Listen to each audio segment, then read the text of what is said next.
Hello friends, welcome back to 2 in 1 study channel.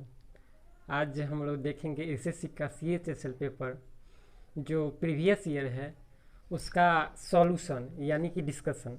आज discussion करते हैं कि उसको कैसे इतने जल्दी, क्योंकि एग्ज़ाम में तो उतना समय नहीं मिलता है कि हाँ डिटेल में बनाए, तो उसको शॉर्ट में यानी कि टाइम को बचाने के लिए बनाने के लिए मैटर नहीं करता है कि आप क्वेश्चन बना रहे हैं, मैटर ये करता है कि आप कितनी जल्दी क्वेश्चन को बना रहे हैं।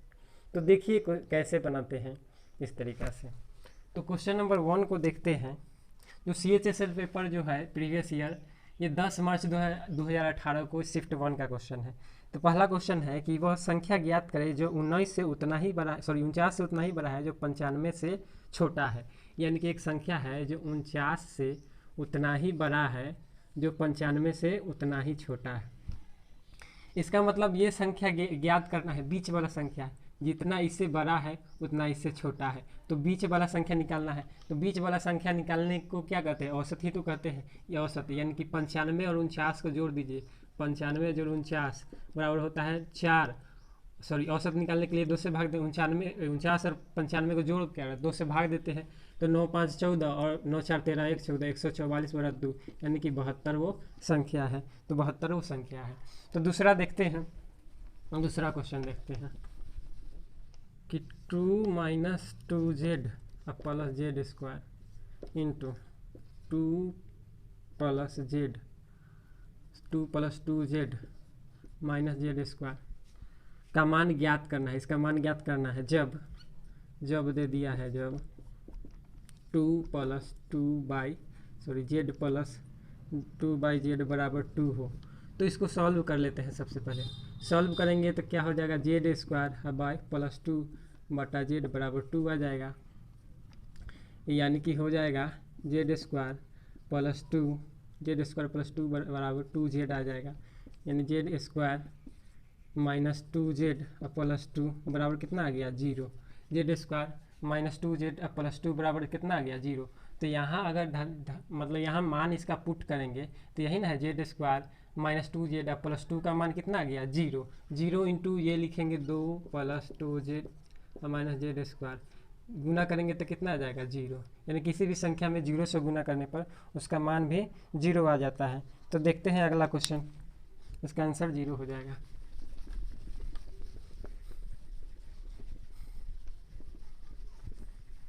अगला क्वेश्चन है कि समीकरण x बराबर दिए हुए हैं 20 plus root under 20 plus root under 20 plus root under 20 dash दे के अनंत तक दिया है। अनंत तक दिया है तो इस तरीका को क्वेश्चन को कैसे बनाएंगे शॉर्ट में। तो इसका फैक्टर तोड़ेंगे जिसका अंतर 1 हो। तो 20 को करने के लिए क्या करेंगे, 20 को फैक्टर तोड़ेंगे तो 5 गुना 4, यानी इसका अंतर 1 होना चाहिए। अगर यहाँ प्लस दिया हुआ रहेगा तो बड़ा वाला मान लेंगे, अगर माइनस दिया हुआ रहेगा तो छोटा वाला मान लेंगे। तो x का जो मान होता है ये बड़ा वाला हो जाता है, यानी x बराबर हो जाएगा कितना, 5। x का मान हो जाएगा 5। अगला देखते हैं,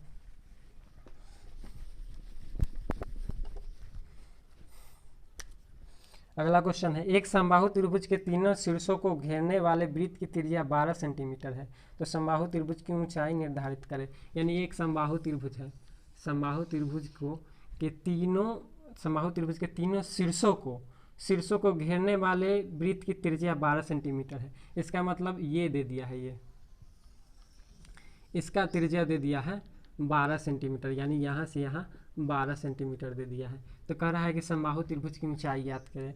तो समबाहु त्रिभुज की ऊंचाई कैसे निकालेंगे, तो ऐसे निकालेंगे इसको कि जब बहिष्ठ त्रिज्या यानी कि समबाहु त्रिभुज के अगर बाहर से वृत्त खींचना होता है तो क्या करते हैं, ये भुजा का लंब समद्विभाजक, ये भुजा का लंब समद्विभाजक, तीनों भुजा का लंब समद्विभाजक जो करते हैं ना, यही वही बड़ी वृत्त की त्रिज्या निकलता है। तो एक काम करते हैं, यहाँ से यहाँ त्रिज्या 12 सेंटीमीटर है। लेकिन एक बात और, जब किसी समबाहु त्रिभुज की अगर तीनों भुजा पर डाले गए, यानी तीनों भुजा के मध्य से जो लंब समद्विभाजक करते हैं, जहाँ ये तीनों बिंदु मिलती है, ये इसको 2:1 के रेशियो में क्या करता है, 2:1 के रेशियो में इसको बांटता है, यानी कि यहाँ से यहाँ समबाहु त्रिभुज की ऊंचाई तो यही ना हुआ, यानी कि ये 2:1 और यहाँ से यहाँ वृत्त की त्रिज्या है, यानी कि 2 का मान दिया है कितना 12, तो 3 का मान हो जाएगा 18। तो यही समबाहु त्रिभुज की ऊंचाई है, तो 3 का मान 18 हो गया। तो इस प्रकार से इसको बनाएंगे। अगला देखते हैं।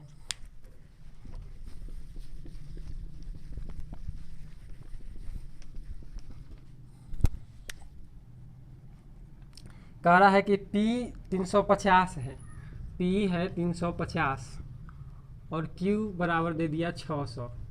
तो P Q से कितना कम है, कितना प्रतिशत कम है, तो P Q से कितना प्रतिशत, P Q से कितना प्रतिशत कम है, तो इससे कितना कम है। तो ऐसे देखते हैं 600 में से 350 से घटाएंगे तो 250 कम है। किससे कम है, जिससे कंपेरिजन करता है उसी को बेस मानेंगे, यानी 600 गुना 100। 2 जीरो से 2 जीरो कट जाएगा, 6 से कटेंगे 6 चौक 24 और 6 चौक 24 और बच गया 1 जीरो, तो 6 एक बार में 1 और हो गया 0.667% हो जाएगा इसका आंसर। अगला देखते हैं।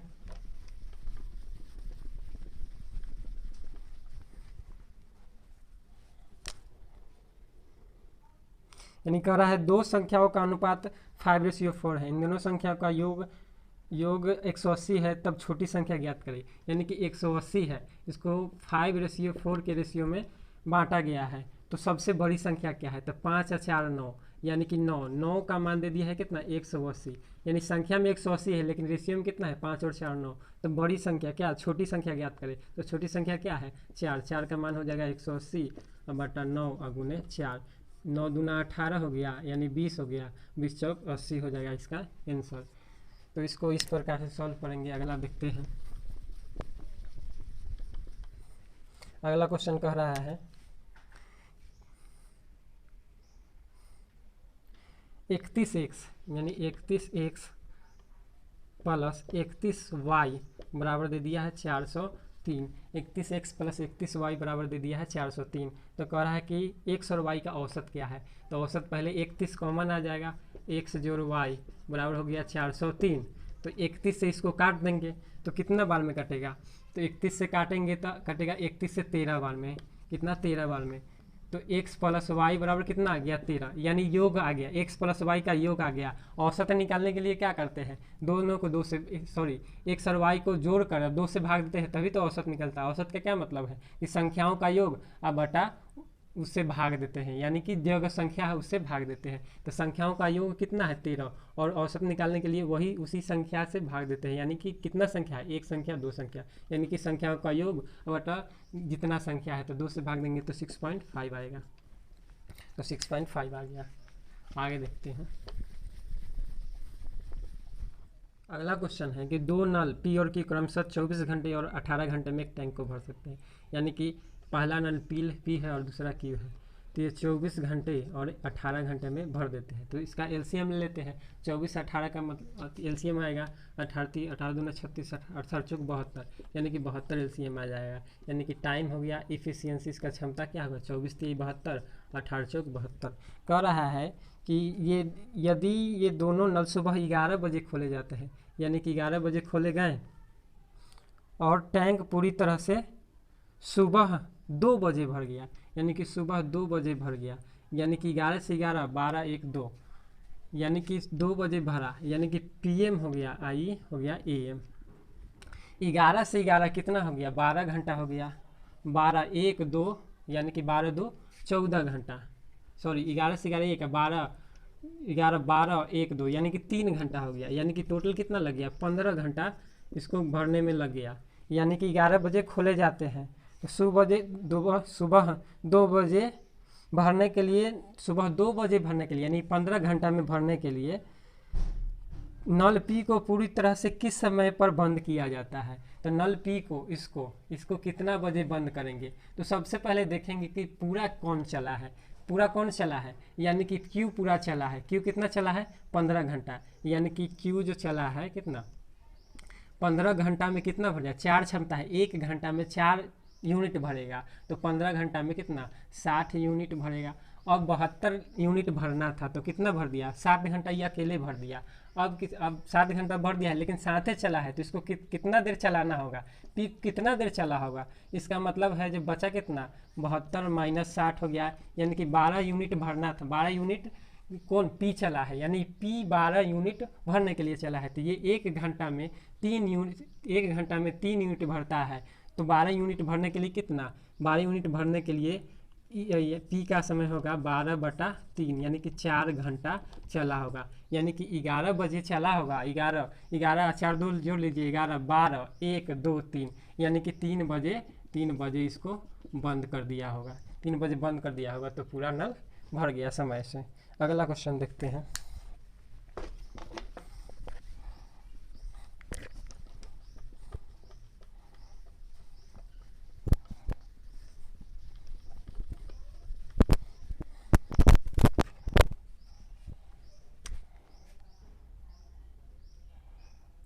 अगला है अनुज 4 किलोमीटर प्रति घंटा की दर से चलता है तो वह 6 मिनट देरी से अपने स्कूल तक पहुंचता है, लेकिन 5 किलोमीटर प्रति घंटा की दर से चलता है तो वह निर्धारित समय से 6 मिनट पहले पहुंच जाता है।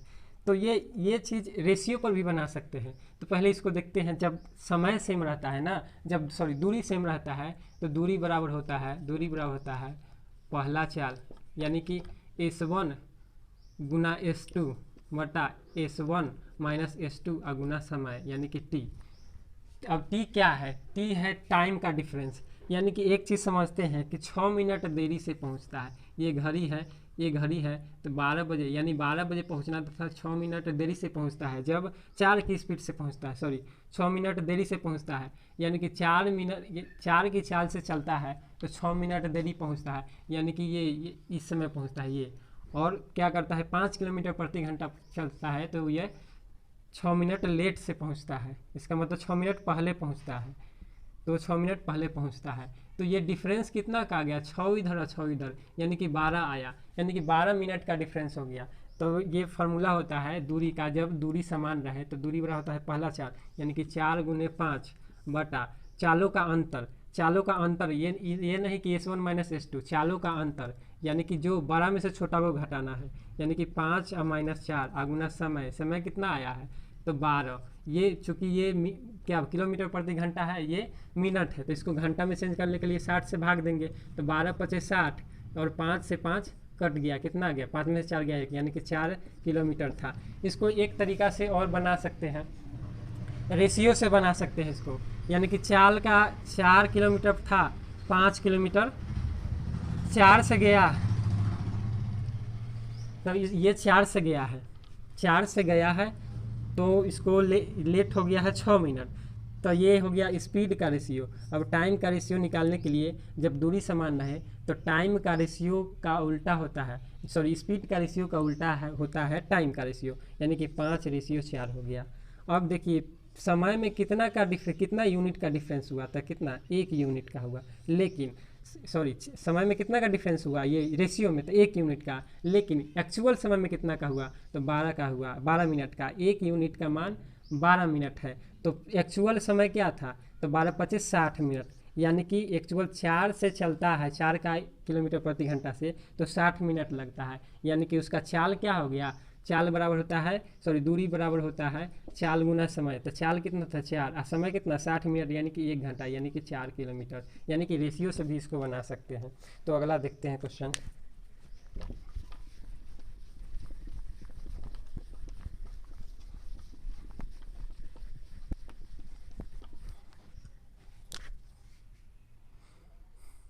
ये अगला DI का क्वेश्चन है, डेटा इंटरप्रिटेशन।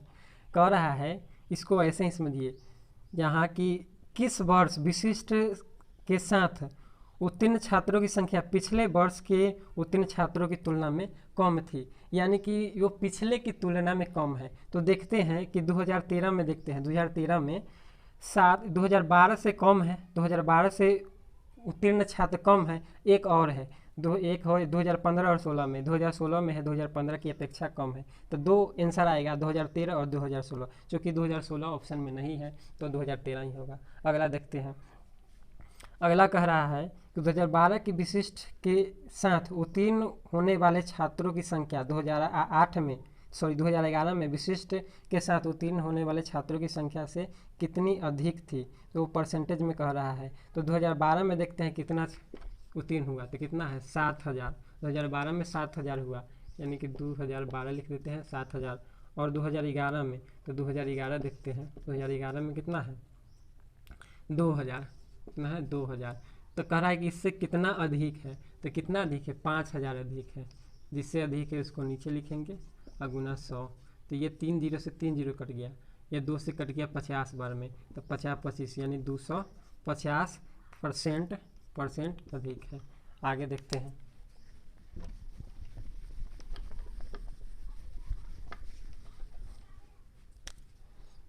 आगे देखते हैं कि एक आयत की लंबाई और चौड़ाई क्रमशः 24 और 7 सेमी है। इसके विकर्ण की लंबाई, तो विकर्ण की लंबाई तो इजी होता है, यानी कि विकर्ण की लंबाई रूट अंडर लंबाई स्क्वायर जो चौड़ाई स्क्वायर, यानी कि 24 के स्क्वायर और जो 7 के स्क्वायर हो गया। तो 24 के स्क्वायर हो गया 576 और 7 के स्क्वायर हो गया 49 हो गया। तो कितना आया 225, यानी कि 625, यानी कि 625 का वर्गमूल 25 हो गया। तो इस प्रकार से ये क्वेश्चन हो गया।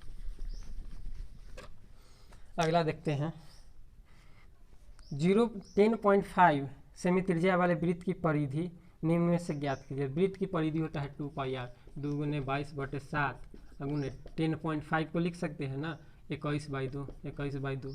तो ये 2 से 2 कट गया, 7 से 7 या 21, 22 3 66 हो गया आंसर इसका। आगे देखते हैं। अगला क्वेश्चन देखते हैं कि 42 सेंटीमीटर व्यास वाले, यानी कि डी पर डायमीटर दे दिया 42, तो आर बराबर हो गया 21 और एच बराबर दे दिया 4। तो इसका कुल पृष्ठीय क्षेत्रफल क्या है, तो कुल पृष्ठीय क्षेत्रफल निकालने के लिए इसका फार्मूला होता है 2πr × r + h, यानी कि 2 गुने 22/7 गुने r दे दिया है 21 और h दे दिया कितना r + h, h है r 21 + 14।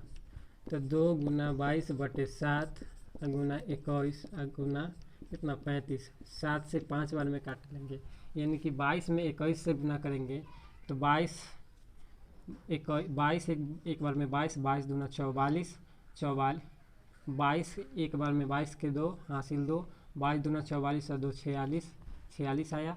उसके बाद इसमें 10 से गुना करना है, तो 10 से गुना करने के लिए एक जीरो दे दिए, इतना 46 20 इसका आंसर हो गया। अगला क्वेश्चन देखते हैं।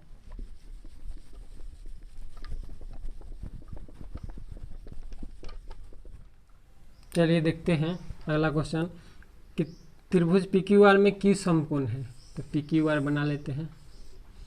PQR Q समकोण है।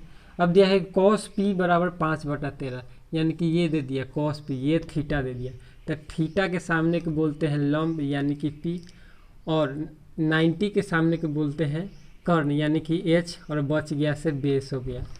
तो ये दे दिया है, तो cos थीटा बराबर cos P दे दिया है कितना, P दे दिया है 5/13, 5/13 यानी cos थीटा बराबर होता है B/H, तो B का मान दे दिया है 13, सॉरी B का मान 5 दे दिया है और P का मान H का मान दे दिया है 13। तो ट्रिपलेट होता है 5 12 और 13 का ट्रिपलेट होता है। ट्रिपलेट आपको याद करना होगा 5 12 13, 5 12 13 और एक होता है 8 6 10, ऐसे करके बहुत सारा ट्रिपलेट होता है, तो आपको याद करना होगा। इसी वजह से जल्दी बनेगा, नहीं तो 13 के स्क्वायर करेंगे, 13 के स्क्वायर माइनस 12 के स्क्वायर जो 5 के स्क्वायर रूट करके घटाएंगे तो फिर 144 12 आएगा। इससे अच्छा है कि टाइम को बचाना है। तो अब आगे पूछ रहा है कॉसेक आर, कॉसेक आर पूछ रहा है, कॉसेक आर।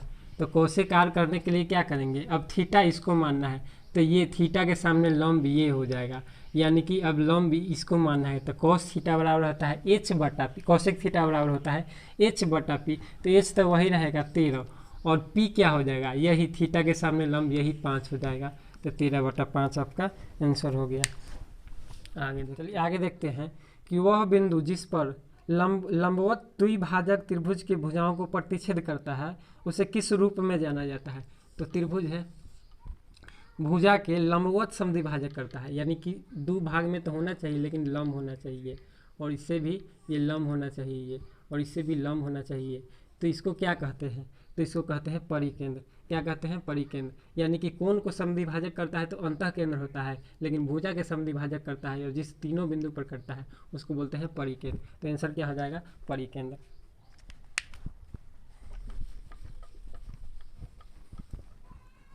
अगला देखते हैं कि 75 रुपये की राशि को दो भागों में विभाजित किया जाता है। 75 रुपये की राशि है, 7500 रुपये की राशि। प्रति वर्ष 12% की दर से पहले भाग का साधारण ब्याज 12% की दर से पहले भाग का साधारण ब्याज और 18% की दर से दूसरे भाग का साधारण ब्याज बराबर होता है। यानी कि साधारण ब्याज बराबर है, यानी कि 7500 का ये हो गया 12% और ये हो गया कितना? 18% हो गया। तो क्या करेंगे? तो ये रेशियो यानी कि PRT होता है ना, उसका फॉर्मूला साधारण ब्याज का, तो खैर उसका यूज तो नहीं है। यानी कि पहले ये 12% और 18% दो भाग में बांट लेंगे, यानी कि इसका रेशियो कितना आ जाएगा? 12-18 का रेशियो होगा 2:3 आ जाएगा। यानी कि पहले बांट लेंगे धन कितना, धन को कितना बराबर, मतलब पूरा धन एक भाग क्या है, दूसरा भाग क्या है, तो 3 और 2 5, 5 का मान दे दिया है 7500, 5 का मान 7500 दे दिया है। तो ये 7500, तो 2 का मान कितना हो जाएगा? 1 का मान होगा कितना? 1500, तो 2 का मान हो जाएगा 3000 और 3 का मान हो जाएगा 4500। तो कह रहा है दोनों का तो क्या है, साधारण ब्याज समान ही है, तो एक ही का निकाल लेते हैं, अपने पता चल जाएगा। एक वर्ष के लिए भाग पर साधारण ब्याज रुपए में ज्ञात करें। तो 3000 का कितना? 3000 पर 12% लगता है, तो 3000 पर 12/100 लगता है, यानी 2 जीरो से 2 जीरो कट गया, 12×3 = 36 हो गया, 12×3 = 36, यानी कि 360 रुपया हो गया इसका साधारण ब्याज। उसका भी निकालिए, 4500 का 18% 360 ही आएगा, जिससे निकालना है। चलिए आगे देखते हैं कि दिया गया ग्राफ है, डेटा इंटरप्रिटेशन है, यानी DI है। यदि विशिष्ट के साथ उत्तीर्ण होने वाले छात्रों का प्रमाण दिए जाते हैं तो पिछले 3 वर्ष में प्रमाण पत्रों की संख्या क्या है? यानी विशिष्ट के साथ करा, यानी अधिक, यानी कि अधिक करा है, ज़्यादा से ज़्यादा। इसका मतलब है कि 2015, 2016 और 2017 का प्रमाण पत्रों की संख्या क्या है? तो लिख लेते हैं, कितना हो गया? 6500, 2500 और फिर 6500। तो 6500 और 6500 कितना हो गया? 65 हो गया आपका, तो 130, यानी 13500, 13500 और 200 हो गया, 13000 हो गया, सॉरी 13000 और 2500, यानी कि 15500 हो गया आपका आंसर B।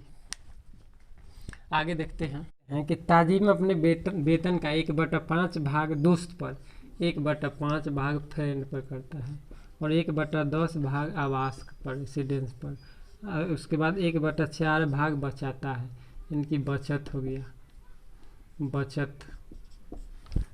एलसीएम ले लेते हैं, पहले वेतन देखते हैं, इनकी 20 एलसीएम आ जाएगा, 5 चौक 20, 10 दूना 20 और 4 5 20, यानी कितना आ गया? 11/20, यानी कि वेतन 20 रुपया है तो खर्च कितना हो जाता है? 11 रुपया।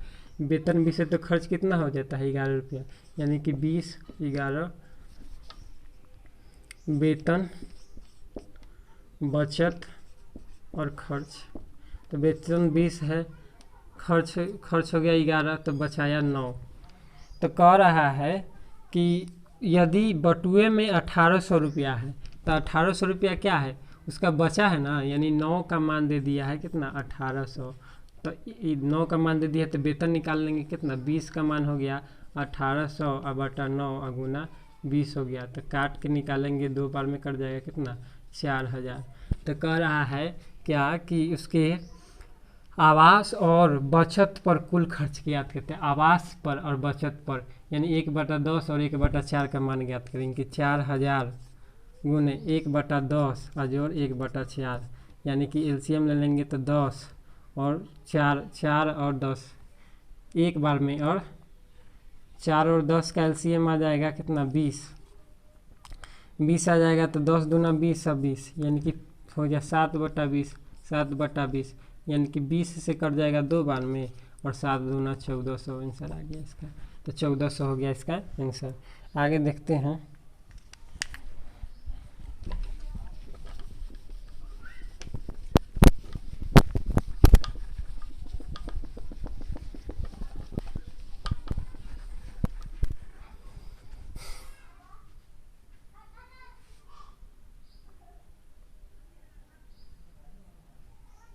आगे देखते हैं नॉन इसका कि पी 3500 रुपये निवेश करता है। पी करता है 3500 निवेश करता है करके एक व्यवसाय आरंभ किया है और क्यू एक वर्ष बाद, और क्यू करता है एक वर्ष बाद कितना 2100 रुपया, 21,000, ये 35,000 है।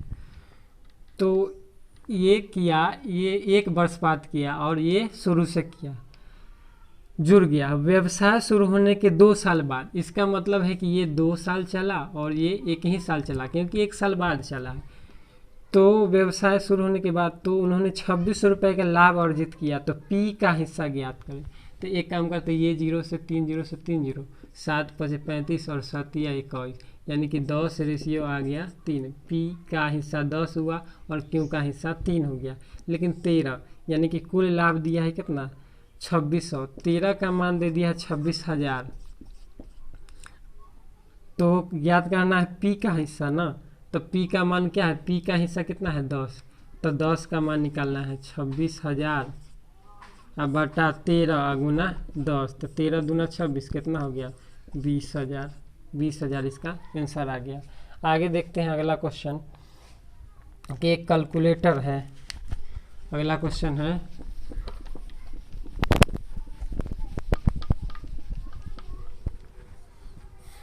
चलिए अगला क्वेश्चन देखते हैं कि एक कैलकुलेटर का विक्रय 13,924 रुपया है और प्रतिशत लाभ 18% है। यदि विक्रय 10,266 है तो हानि प्रतिशत ज्ञात करें।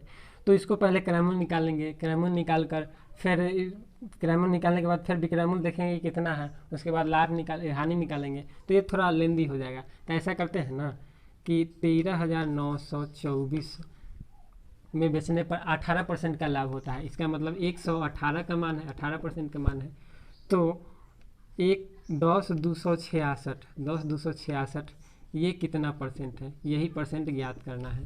तो एक काम करते हैं, ऐसे जब यही निकालना है तो 118%, 18 किसका मान है 13,924 का मान है। तो निकालना है कितना 10,266, 10,266 का मान निकालना है। तो ये 18 का स्क्वायर है, 18 का स्क्वायर 118 बार में, और ये काट लेंगे 59 बार में, और ये 5 हो गया, 5 1 और 3 3, 5133 हो गया। 5133 अगर भाग दीजिएगा तो आएगा कितना 87, यानी कि 87% का मान है, 87% का मान है। इसका मतलब हानि कितना है, तो हानि घटा लेंगे 100 माइनस 87 कितना आ जाएगा 13%, आ गया 13%। अगला देखते हैं, अगला क्वेश्चन है। तो फ्रेंड्स आप लोगों को ये वीडियो कैसा लगा कमेंट में ज़रूर बताइए कि कितना जल्दी क्वेश्चन को बनाते हैं। तो अगर आप इस चैनल पर नए हैं तो सब्सक्राइब कीजिए, लाइक कीजिए और कमेंट में बताइए कि ये कैसा लगा। Thank you.